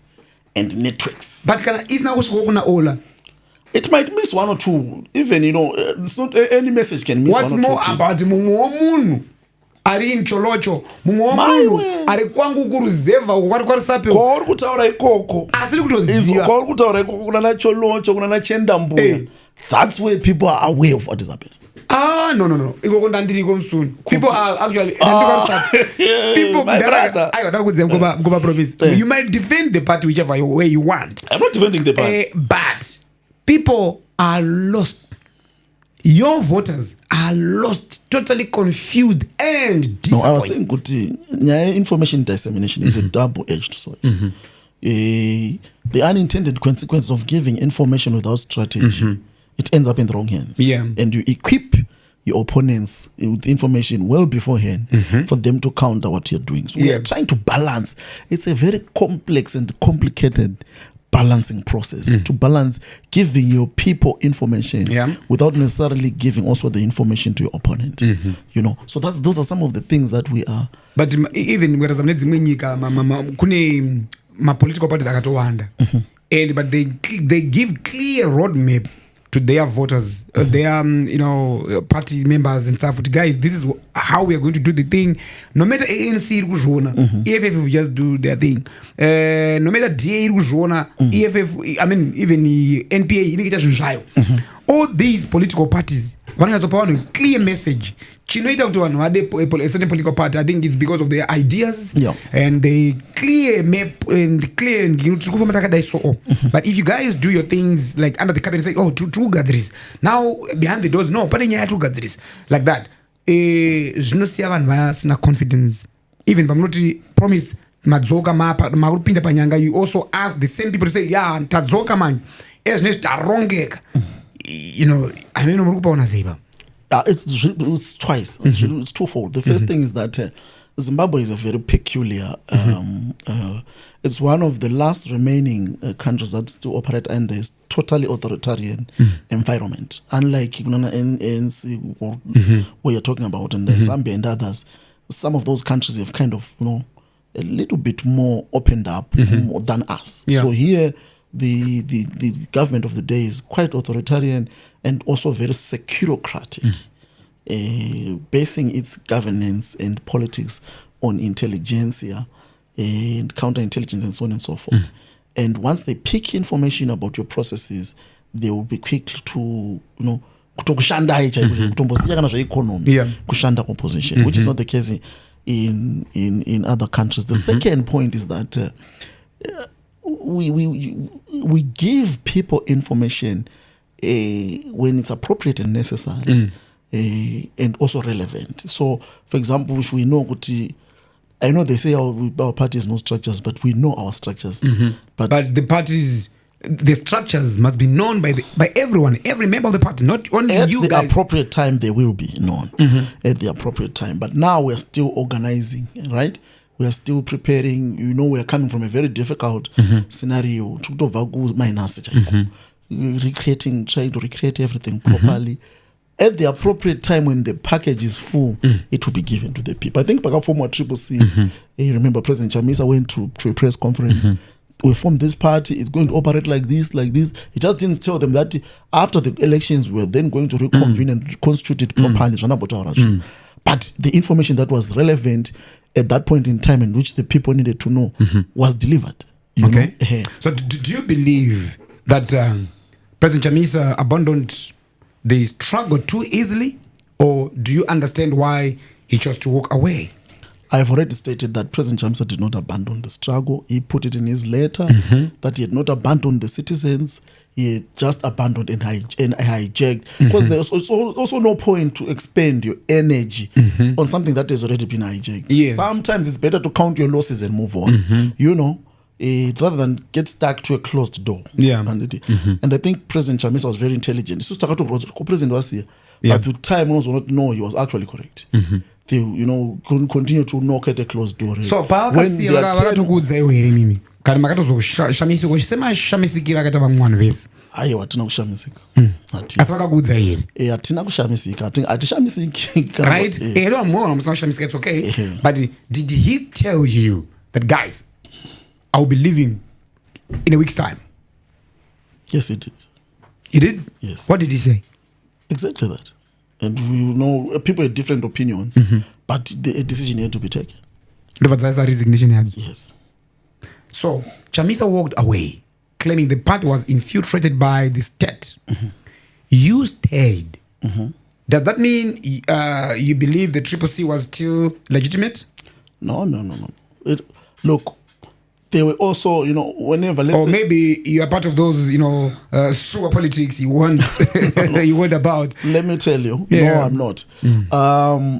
When President Chamisa left, there were certain things which were still outstanding within CCC. Yeah. Sort of, when you are, as far as we were concerned, Isusu and Chamisa, we knew what it is. But we had to put it under some form of curatorship, and give it a soft landing. If there were some, for example, outstanding court cases Yes. and other things to address all those things. Yeah. But there was obviously, once the president left, we knew that at some point in time, this thing we are just going to, softly abandon it and transition to a new platform. Yeah. So you're no longer part of the CCC? No. Amuna is CCC kanaka one. I have nothing to do with CCC. Some say Chabangu exposed the uncomfortable truth that CCC lacked formal structures, a constitution, and internal democracy. So is that a fair criticism? It's not. CCC had a constitution. It had structures. It had leaders who were known. And there was internal democracy. Organs of the party were meeting and making decisions. Whether others were happy about it or not, it's another issue. But once a decision is taken, whether I agree with it or not, it's binding because it's now a formal resolution of the party. Yeah. But when you say younger in the constitution and also structures, people knew President Chamisa in the vice presidents, the secretary general, younger secretary general, younger Sina, younger in a spokesperson. Who else? It had many people. It had younger in administrator. Remember that we're now using my bureaus. Yes. So you had communication bureaus headed by Maere, later by myself. You had administration bureau headed by Honorable Timba. You had organizing bureau, Honorable Chibaya. You had which other ones? They were international relations. Honorable Gladys Hlachwayo. Yes. Youth, Honorable Takudzwa Ngadziore. You had women, Honorable Mayo Kumankalinda, heading it, and so on and so forth. So those were the structures, and they were cascading all the way downwards. And at the locality, we had other structures that we had put in place, based on clusters. Because we were localizing leadership, we're not nationalizing. We're trying to deal with the aspect of leaders being, say, Mkwananzi ngave Marare, no provide leadership, but there are leaders there. Yeah. And those leaders need to constitute themselves at their locality and lead there. But because it's also cheaper and easier. You have leadership which is 100% available, which can move. So I mean, a strategy really different from political parties. Exactly. Even the previous, the MDC, yes, you guys had the leader can General. move there with a bicycle or a scotch cart. They don't have to kubva kuHarare unogara muhotera uchimani umukira provide leadership 2 days wodzoka kuHarare wotori kumurikuleader vanhu. We didn't want that. The party adopted what you guys and others called strategic ambiguity, no clear constitution, and also everything centralized around, one figure. Looking back, do you admit that this strategy backfired and opened the door to infiltration? Strategic ambiguity was directed at our opponent. The intention was to ensure that the opponent knows as little as possible about our next moves. Yeah.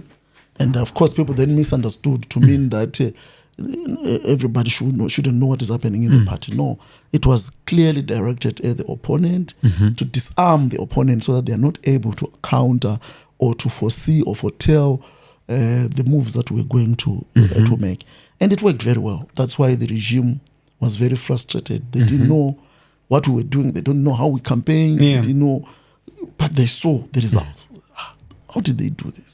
So that was the objective of the strategic ambiguity. It was targeted at the main opponent, which is ZANU-PF, and I think it achieved its objective. Okay. Albeit maybe it also, some people felt that they were not being given enough information, but they were not the primary target of strategic ambiguity. It was a strategy targeted to ensure that the opponent knows as little as possible. And if anything, the part was not centered on one figure. The part was actually more decentralized during that time than ever. Because I've told you that the leadership was now based on clusters. Yeah. We gave more power to the local leader. It upset bigger leaders who wanted power to be concentrated in them. You know? Yeah. But we neutralize power here, and we put power. So a cluster leader, for example, you take 3 constituencies that are next to each other, and you say, so you're now the leader of these 3 constituencies. With this one and that one, you're going to operate in this area. It's your domain. It's cheaper, it's easier, the leaders are available there. But it disempowers isusu vanenge vari kumusoro kuti kana ndiri promise ndini spokesperson eparty ndoita zvese handichaita zvese kwatiwana cluster kwatiwana spokesperson. But did that idea work? It did. As far as we are concerned, if we are to do an honest review of ourselves as a party, and in my own personal opinion, I think I would even do it again, but better, perfect some of the things, you know. Yeah. Because politics is local. Politics is not national. Politics is local. A person has to operate at a particular locality. It's cheaper, the leaders become available, it's easier to access. The person, the leader there knows the people, he knows the stakeholders, he knows the influencers, he knows the shopkeepers, the hospital leader, and so on. The deep tank men, the Mabanasabugunanan, Arbuziva.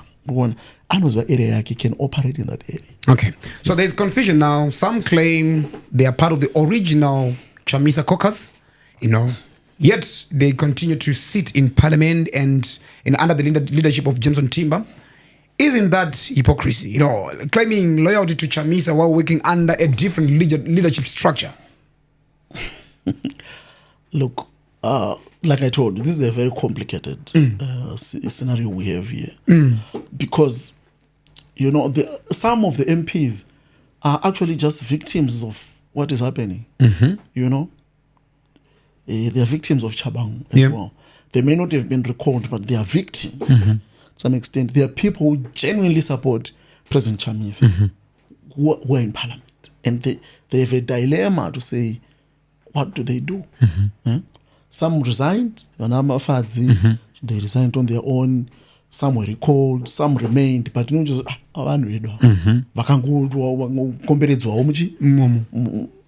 so it becomes problematic to really draw the line, say, where do you draw the line? Exactly. And they still need to survive, but they also support them. Because they don't support openly. We are not support openly. And Kolewa is prepared. You know, so you need to balance. Like I said, that it's a delicate balancing act to try and, you know, balance all those complications. As former spokesperson, how do you interpret this split? Is CCC still one party with different factions, or has it officially fractured into camps? One pro Chamisa, the other under Chabangu's influence? As far as we are concerned, we're no longer CCC.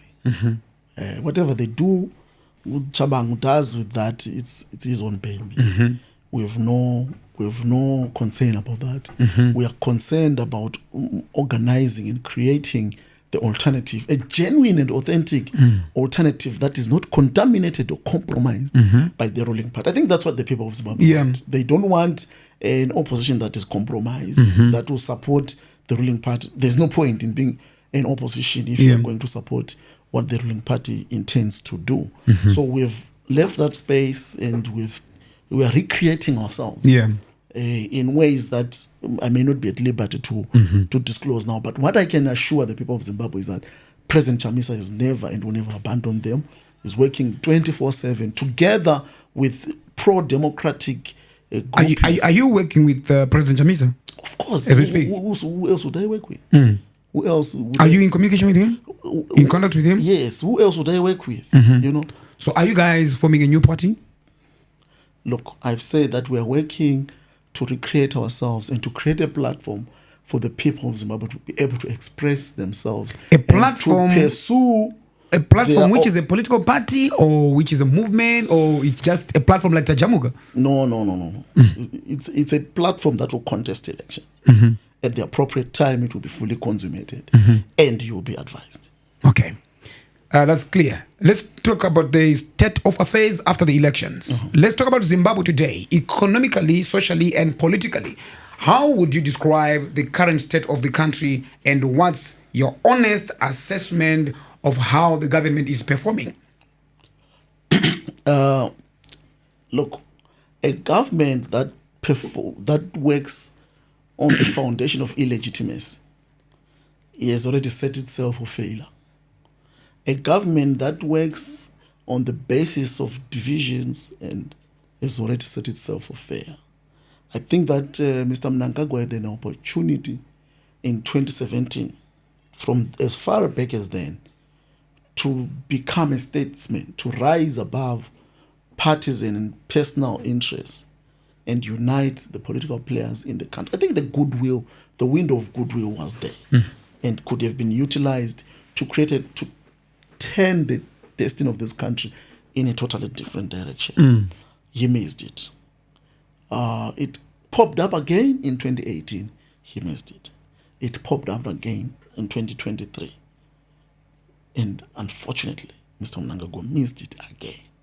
He had the opportunity to say, look, this election has not gone well. We've seen other countries do it. This election has not gone well. SADC has expressed concerns. At least SADC is different. If it was the European Union, it would be easy to say, they have other ulterior motives. But this is SADC. It's unprecedented. It's novel. And you are SADC. You're saying you are SADC. Your DNA is SADC. You are even chairman of SADC. So you can't say you do not believe in the position of SADC. They say, okay, we've heard you, SADC. What do we do? Can you help us as a country? Then SADC would nominate a person and say, okay, statesman so and so, stateswoman so and so, can you bring the two leaders in Zimbabwe together? Can you persuade them to accept at least what has happened? Okay, we're just, because an election is a whole process. But based on what has happened and the concerns, how do we coalesce and work together?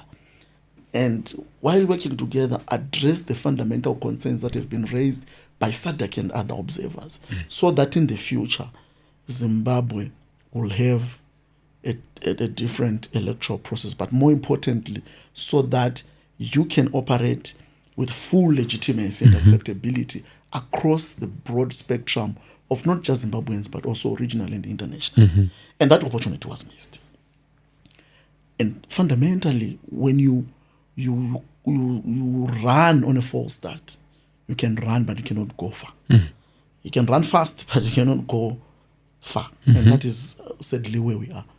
You can try your best to resuscitate the economy, to do this, but that scar will always hold you back. And Mr. Mnangagwa could have addressed that and said, okay, we had to get a pass.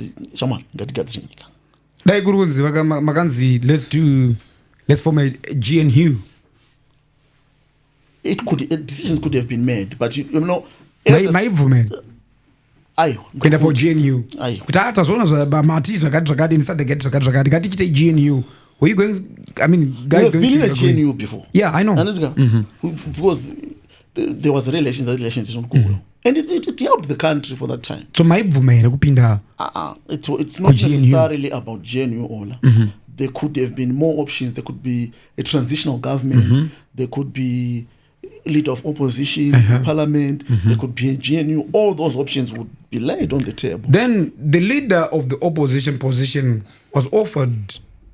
Chamisa, there is that leader of opposition position for you, and he declined it. Because of the process, But I like the fact that you've mentioned it. At least those alternatives. But it's one of them. Official. Poland. We declined it because something is flawed from the start. Will produce a flawed outcome. It was not about there was a misunderstanding that Chamisa just wants a position. No.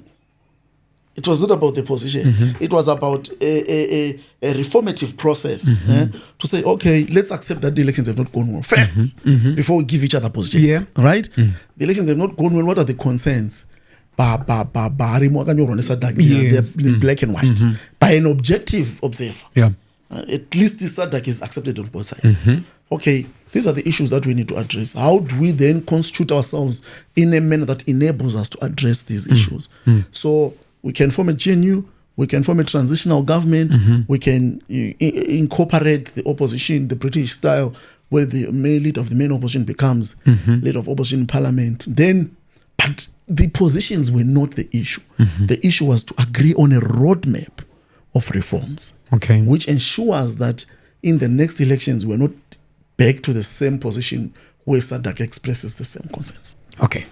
We all know the problems: inflation, corruption, joblessness, and also a shrinking middle class. But beyond the criticism, promise, what's your plan?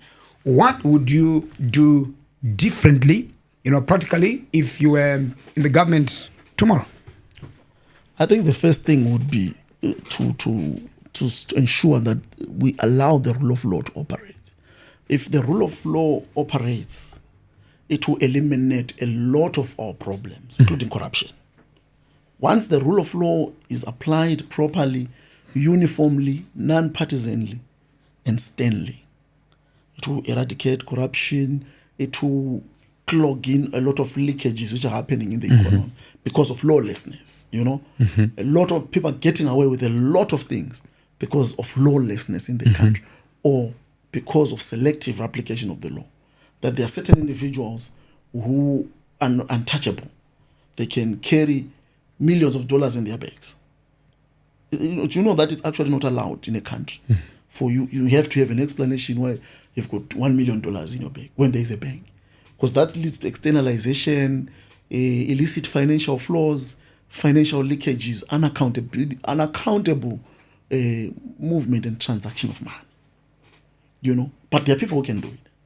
And they do it openly and sometimes even bragging about it. It's because the rule of law is not operational in a non-partisan and uniform manner. The second thing that would be done is to ensure that state institutions are independent and they function independently. That includes our judiciary. If the judiciary is independent, they can pick up a person who's doing unlawful things and put them in prison, no matter who they are. And we need that in Zimbabwe. Parliament must be independent. As it stands, the parliament is the most illegitimate platform, and it's said for that to come from me. We have seen in other countries where opposition parliamentarians, they question, like not sugarcoating or pretending what we see happening in parliament. Sometimes they're carried by bouncers and taken out and so on and so forth. But they are playing a fundamental role in ensuring that the executive is held accountable and exercises restraint in their excesses. We need those institutions to be fully independent and fully functional. I'm just mentioning parliament, judiciary, but also you have the commissions. They're very important. The Human Rights Commission, what is it doing about the human rights issues, violations in the country, including my expulsion, students. Anti-Corruption Commission, what are they doing? They should be, you have teeth, and a person must be afraid to steal national money. It can happen under the carpet, but it will be limited because the rule of law will be applicable. So I think those things, that's what needs to be done to make this country, all citizens to be below the law, and the law to apply to all citizens. So do you believe change in Zimbabwe is still possible through elections, or we are now in a cycle of democratic theater where the result is always predetermined? We are almost in a democratic theater, where elections have become a ritual, a routine. After every 5 years, you create a facade of election, declare yourself a winner, and so on and so forth. And it's not helping anybody. we need to come together as citizens and ensure that we resolve all those issues. You know, people in ZANU-PF must understand one thing. Yeah. Number one, opposition is also good for them. Because kune zvimwe zvavasingagona kutaura mashefa avo isitogona kuzvitaura kana tiri organized. Pane zvimwe zvaunotoona, if you talk to people in Zanzibar, izvi zvanyanya. They can't say it, but they tell us, and we know. You know, so it's not just desirable, but it's also inevitable that this country must allow multi-party democracy. And when that is allowed, we must, since independence, 45 years after independence, being ruled by one party is actually not a good thing. Parties anofanira say kuchinja. Ngambopinda Chamisa acho kana ka 5 years kana atazondara Buddha ZANU was better. Bring back ZANU. And tichimboenda tichidaro. That way no one will relax, no one will sleep on the job. Everyone knows that if I play, I go. And then the country is the biggest beneficiary. Fair and fine. Now let's talk about the what happened in 2024. In 2024, journalist Hopo Chingono publicly accused you of working with the Central Intelligence Organization, the CIO. That's a heavy allegation, especially for someone in the opposition. So what's your response to those claims? Were you ever in contact, or cooperation with the state intelligence? I was never in contact or in cooperation with state intelligence. Save for when they were arresting me or beating me, and so on and so forth. And when Hopewell made the accusation, he promised to bring evidence to that effect. Yeah, I said, fair enough, that's good. You make an accusation, some said sue him. I said, look, let's wait. If he brings the evidence. Because you're saying the recordings and so on and so forth. He didn't. And he has not done so. I think he has actually been quiet about it. So why do you think he targeted you specifically? And do you believe there is truth in what he is implying, or he was implying? Is it personal or politically motivated? It's politically motivated. Remember that I was one of the few people who remained standing with President Chamisa. And most of these people, they wanted everyone to abandon Chamisa. So in order to to create doubt about me, not just to the public, but also to Chamisa himself. If someone says, they'd hope that it would also create problems for me in my relationship with President Chamisa, and also my reputation, defend. And is masquerading, and so on and so forth. But time is on the side of the truth, and victory belongs to the fearless. Time has elapsed.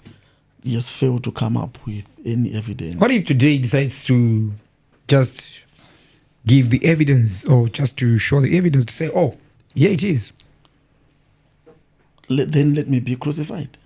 Yeah, let me be crucified. If he has the evidence, here is the evidence, promise doing this and that with this CIO. Knowingly, because I'm not meaning that, but consciously and knowingly collaborating with the or giving out information about my party or my president to them. Yes, then I have to be crucified. Because then it's now I'll be worse because the Chabango, at least it comes out in the open. Exactly. And it I'll be worse. So some say the opposition is full of double agents and also political actors playing both sides. Do you understand why people might believe Chingono's claims? And also, what have you done to prove your loyalty to the struggle and the citizens? I think I've done everything humanly possible. If I don't think that when they are counting opposition figures in Zimbabwe, they can count 5 people without mentioning me. As one of the key opposition figures in this country. Genuine and authentic opposition, I doubt. They know that.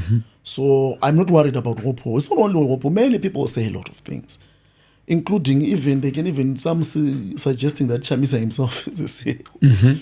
Yeah. And remember that there are a lot of trolls also in in the social media space, and ghost accounts. So one person is 30 accounts, is writing the same things, creating an impression that is a popular view when it is just one person paid $20 by his NPF and they write those things. So the wisdom to disseminate and distinguish those things. But why didn't you confront Hopo Chingono directly about this? I did. You did? I did. I was the one who said, okay, if you have those accusations, can you please present the check on Twitter? Yeah. So are you willing to be publicly vetted to clear your name? Publicly? What do you mean by publicly vetted? Like to say, I'm not this. Which people are this labeling. This is a public platform. Maybe there are so many, ways to vet, to say. Like which ones, for example? One wakaturu mCIO, iwo kati handisi mCIO, then pochekwa marecords nemachekero. Yes, CIO. Kuti ndiri pezita rangu riri kuCIO. They can check. I will never lose sleep on that because exactly. I'm not part of that.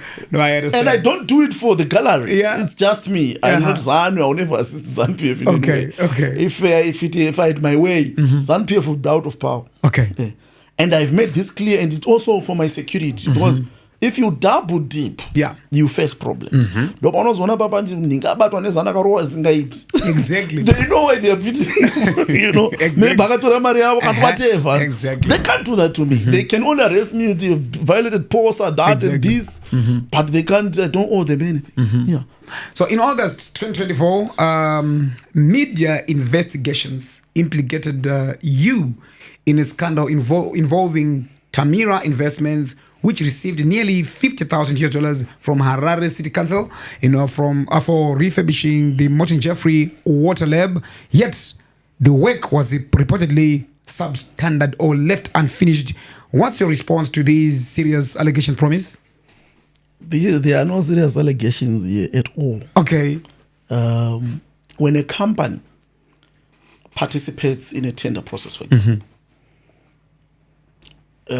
and not least now because it's now electronic. Yeah, you just participate electronically. You win if you win, you lose if you lose. If you win a contract, there are certain terms and conditions that are attached to that. You go and negotiate a contract. So you participate. Yeah. You're awarded. You go to negotiations with your client. Yeah? To sign, before you sign a contract, there's room for negotiation. Yeah. Okay, you're going to do this job. What are the terms and conditions? You can say, I want an advance payment. The client can agree or disagree. Yeah. Say, maybe you don't have performance guarantee from your bank or whatever. I can't give you an advance payment. Yeah. Okay. So in the absence of an advance payment, what's the alternative? At least if we can phase out the payments, if you do phase one, we pay you. The client experts. Yeah. They come and certify the job. Yeah. This job has been done to the satisfaction. They issue what is called an interim payment certificate, which is to say, can you pay this person this amount because we have certified the phase that, then you get paid for that. Yeah. You go to second phase, you go to that phase until you complete.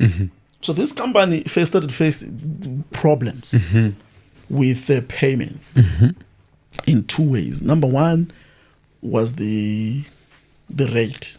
The time of the RTGS. Yeah. The rates were fluctuating and thereby distorting the values. So if you had an invoice of 23,000, it's a totally different figure if you put it in RTGS. Yeah. And it's a totally different figure if you put it in USD.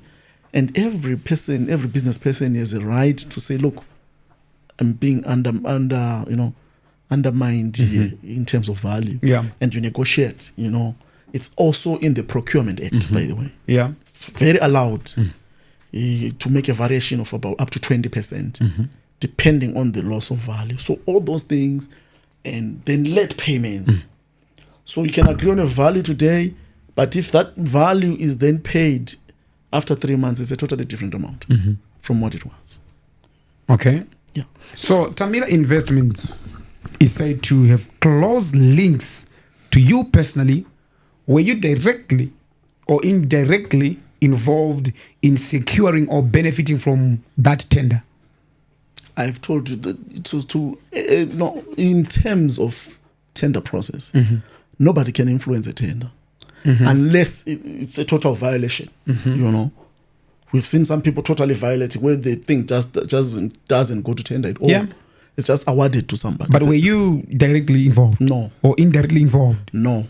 Because for someone, you know, who has long preached transparency and good governance, don't you think this scandal undermines everything you claim to stand for? There is no scandal here. Let's clear this. 50,000. There is no scandal.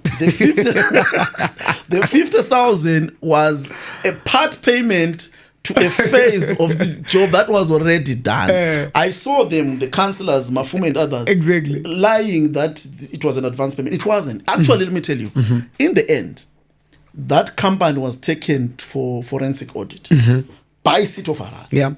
And it was audited, and the report was produced. And the recommendation was that actually City of Harare owes Tamira Investments money.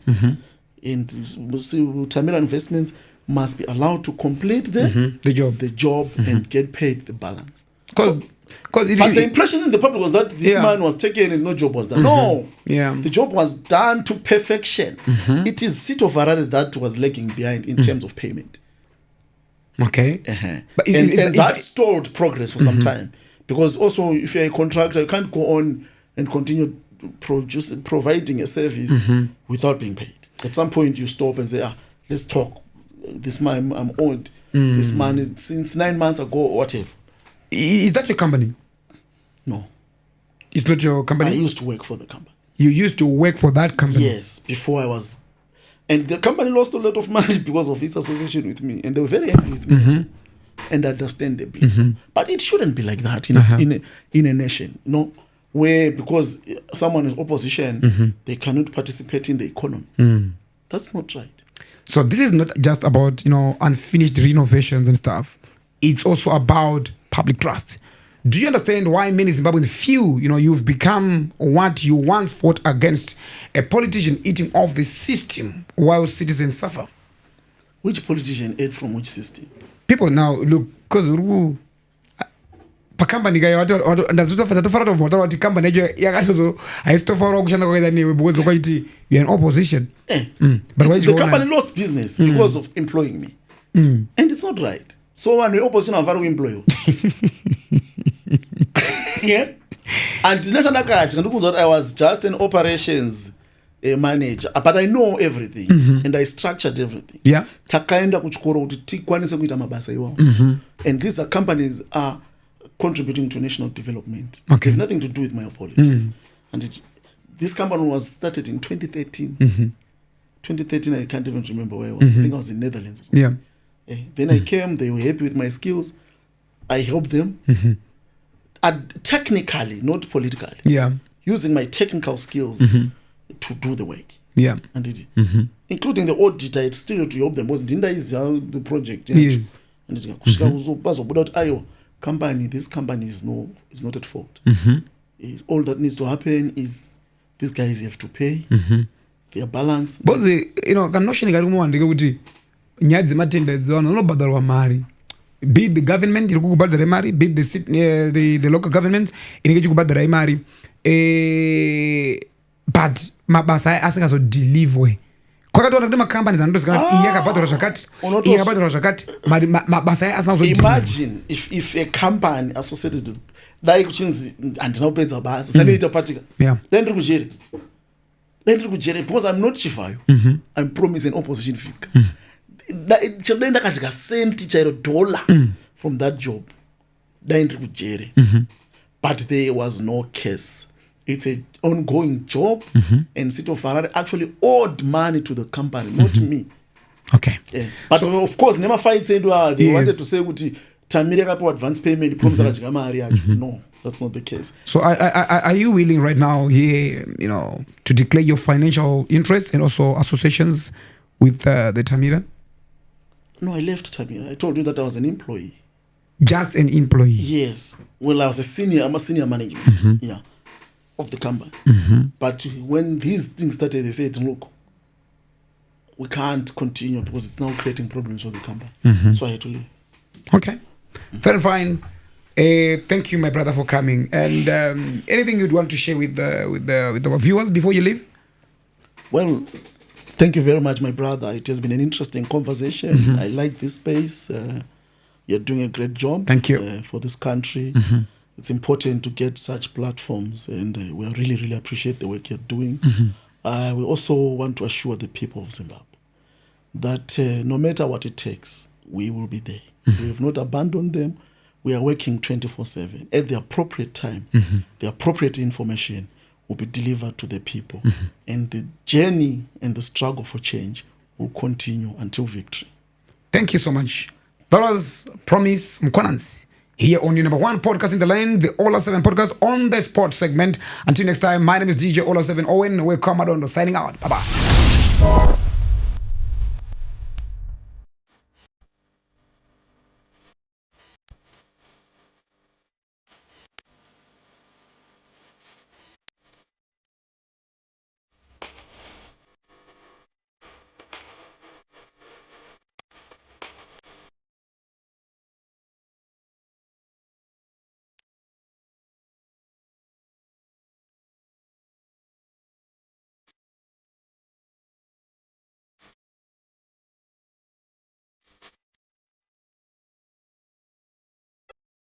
Imagine harnessing the power of the sun to fuel your home or business.